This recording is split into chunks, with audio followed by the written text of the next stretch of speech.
The country has embarked on a drive to increase tourism, so the ballooning was a good fit, and having a festival every year brings a lot of joy and happiness to people. Hello and welcome to Qatar 365 with me, Laila Humaira. On this episode, we explore all the ways residents and visitors can see Qatar's beauty spots, whether it's on wheels, wings, or water. But first, you're probably familiar with the iconic skyline behind me. Doha's West Bay skyline is often appreciated by tourists on foot or by car, but Adel Halim embarked on a journey by air and sea. Just prior to landing at Qatar's Hamid International Airport, passengers are greeted by stunning views of the country's Pearl Island, the luxurious man-made island sitting on 4 million meters of reclaimed land. Many visitors head into the city along the picturesque Corniche, but that's just one way to experience Qatar's skyline.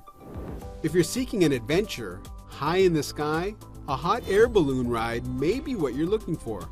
You'll get a bird's eye view of Doha and beyond from about 600 meters in the air. It's a totally different perspective. I mean, for me, I've been born and raised here, and having the experience of flying in a balloon and seeing it from a different perspective is totally different.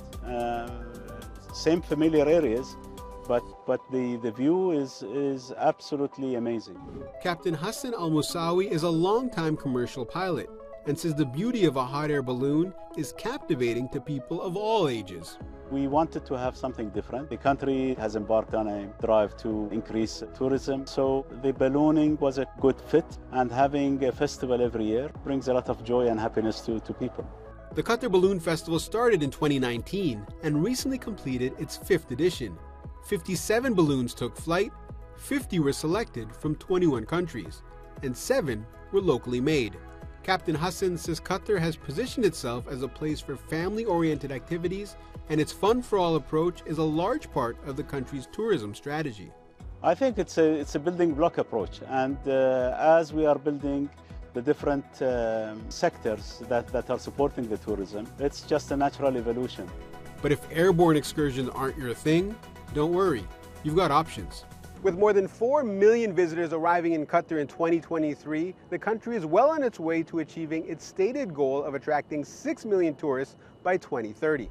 One way to do that is by using its strategic advantage as a peninsula surrounded mostly by water, with numerous water activities on offer.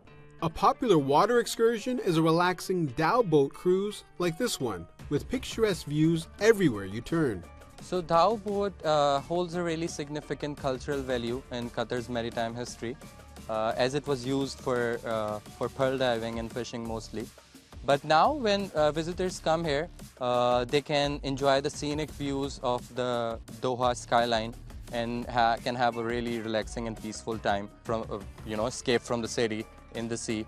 Experience Qatar offers immersive and authentic excursions around the country, from city to cultural tours, offering visitors unique ways to enjoy Qatar. They learn more about the history of Qatar, so their perspective changes. We have like different water activities. It's like for the people who love diving, we have snorkeling, we have paddle boarding, we have like cruise ships. So we have like a lot of water activities to do in Doha. Cruise season is back in Qatar, which means massive ships are docking at the Old Doha port on a weekly basis. The picturesque Mina district is what welcomes thousands of tourists as they disembark the cruises. And while the word old is in the name of the area, the amenities and facilities are anything but.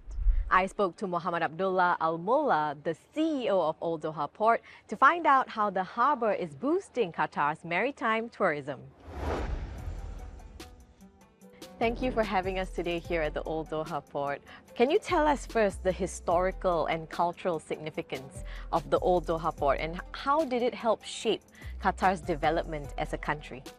Well, Old Doha Port has always been a very significant importance for all Qataris who lived in Qatar back in the last century. In fact, it has many reasons for being a very significant role that played in the growth of the economics.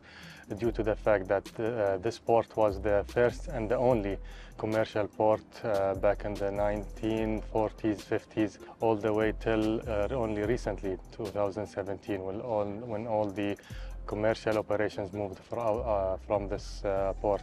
And just looking around, there are some very standout architectural features that preserve the old style of housing in Qatar. Why was it important to keep this cultural architectural heritage when redeveloping this area? We tried to introduce a new architectural language by maintaining and reshaping of some of the coastal houses that was residing on the coastal side of Qatar back on the 1940s and 50s, in a way again to reflect the history of the cities, a sign of appreciation again to our grandparents who have suffered back then did all their best to make sure that next generations are living of the most economical and best lifestyle. One of the key highlights, as you mentioned earlier, during the winter season is the cruise season as well, when massive ships like the one behind us just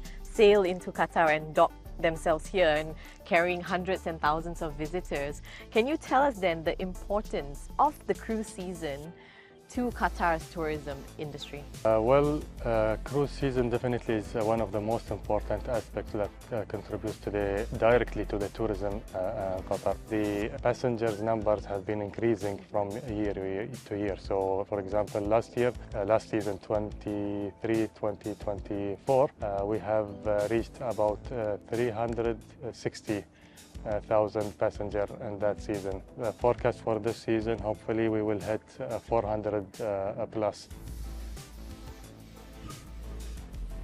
So since the redevelopment of Old Doha Port, it's been a host of many major events, including recently the Amerigo Vespucci, the Italian Navy ship, the Qatar Boat Show, the World Aquatics Championship, art festivals, fishing competitions, beach cleanup, so many things. What are some exciting events in the pipeline this year for Old Doha Port? Today we have the Doha Port considered as a home porting. This year we have started some of the trips that starts from Qatar and takes a tour in the region and ends in Qatar as well. Capacity-wise, definitely the the terminal can accommodate 2 mega cruise ships simultaneously, which definitely was one of the reasons that contributed in reaching into the home porting objective. From flying high in a hot air balloon to cruising along the Doha skyline, it's no wonder why Qatar is a hot tourist destination. And if all the fun makes you a little sleepy, there are plenty of hotels to sit back and relax after the sun goes down. Just be warned, as Joanna Hoos found out, some of them are so unique that you'd wish you'd never have to fall asleep. With over 40,000 hotel rooms, Doha has no shortage of memorable places to stay. From modest accommodation to 5-star luxury, Qatar's capital offers something for all visitors. But for those dreaming of a little adventure or silence and serenity, I've left the dazzling lights of the city behind to explore the country's roads less traveled and hit the hay in some of Qatar's extraordinary hotels. First stop on my rather bumpy ride is the Outpost Al Barari, located in the Inland Sea Nature Reserve. As the name suggests, the outpost is hidden away, nestled in a sea of sand some 66 kilometers south of the hustle and bustle of Doha. So the Outpost Al Barari is located in the southern part of Qatar, and it's unique for his wild wilderness, desert wilderness, and his vast dunes, which are meeting the Arabian Gulf. The design was inspired by the surrounding landscape as well the sustainable architecture of the hotel. It's not just the hotel's surroundings of dancing dunes that instills a sense of wonder. As the sun sets and the desert descends into darkness, the sky above Outpost lights up. It's a little bit past my bedtime, but who needs sleep in a dreamy setting like this? And there's plenty to see here after dark, through the hotel's telescopes or at this outdoor cinema for a movie under the shooting stars. So whether it's the action on the big screen or the splendors of the universe above, I might be in for a sleepless night.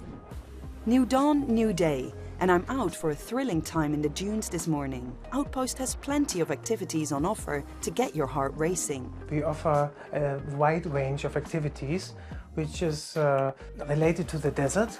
We offer camel tours, we do buggy safaris, electric fat bike tours, and as well we offer a wide range of wellness activities and yoga classes.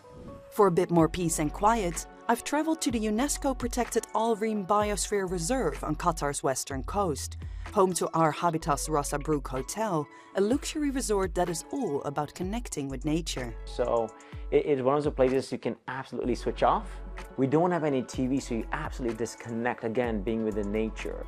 And then you walk through, you have a beautiful sea line, you can enjoy the nice, clean air around the sea. And then we do these beautiful concepts of sound healing around here. Again, using the natural elements that have given to us. I like to do sound healings with a different instrument, such as crystal balls, gong, different special sounds. And I like to choose different location around our property. It's kind of haven for reconnection, rejuvenation, and a wellness journey to encourage self-exploration and empower positive impact. With so much natural beauty in this land of sea, sun and sand, dreams come to life before you even get into bed. Once you do lay your head to rest, the comfort and tranquility of hotels like Outpost and our Habitats guarantee you'll wake up rested and relaxed. From glamping under the stars to sailing as far out where the sky meets the sea, we hope you've enjoyed this episode, but that's all the time we have for now. For more, check out Euronews.com and connect with us through our hashtag. Thanks for watching, and we'll see you next time on Qatar 365.